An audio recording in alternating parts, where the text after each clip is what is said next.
मगापासून काय बोलता होय? हा, हे बघा, हे आमचं नाटक आहे, आम्ही असंच करतो.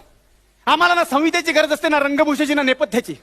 संहिता आमच्या तोंडावर, एक बाकडा आमचं नेपथ्य, आणि रंगभूषा बोलाल तर आम्हीच केलेली. आम्ही अशीच नाटक करतो. हे बघा, नाटक आम्ही पण करतो, प्रश्न तो नाहीये. होय ना? मग मला सांगा, तुमचं नाटक किती वेळ चालतो? विथ इंटरव्हल नियर अबाउट 2.25 तास. वा वा वा. आमचो दशावताराचा खेळ रात्री 10ला सुरू होतो, तो दिवस उजाडेपर्यंत. मला सांगा, तुमच्या नाटकाला प्रेक्षक किती असतात? 300-400 हाऊसफुल झालं तर 1000, बुकिंग नसलं तर 30-40 पण वांदे. बस. अहो, आमच्याकडे बुकिंगचा प्रश्नच नसतो.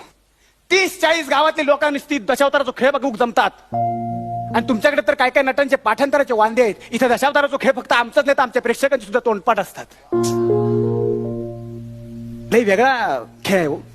म्हणजे सध्या या खेळाला कुठं चांगले दिवस नाहीत, पण आजही आम्ही गावागावात गेल्यानंतर दशावतारी इला रे अशी हाक ऐकली ना गावकऱ्यांची, की सगळ्यांना बळ मिळतं. म्हणजे तुम्हाला आमची मंदोदरी सुंदर दिसत नाही ना? एकदा आमच्या प्रेक्षकांच्या गर्दीत जाऊन बसा, तुम्हाला आमची मंदोदरी सुंदर दिसेल.